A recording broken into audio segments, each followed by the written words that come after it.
Palvancha bus stand ఆవరణలో ఓ గుర్తు తెలియని వ్యక్తి కింద పడిపోయి చేతికి తీవ్ర గాయాలవ్వగా ఆర్తనాదాలతో అరుపులు కేకలు పెడుతున్నాడు.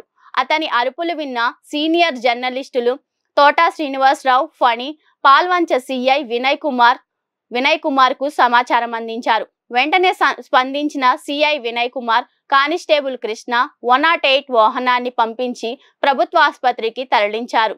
డిఆర్ ముక్కాంటేశ్వర్ వైద్యం చేశారు.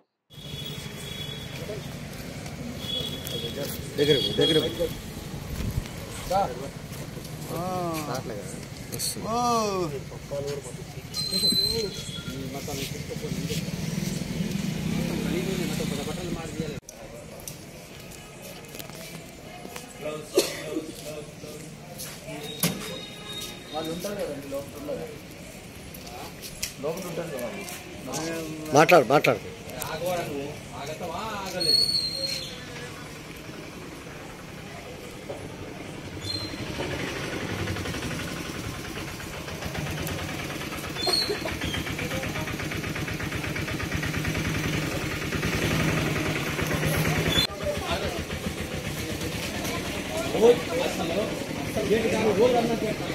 जरूर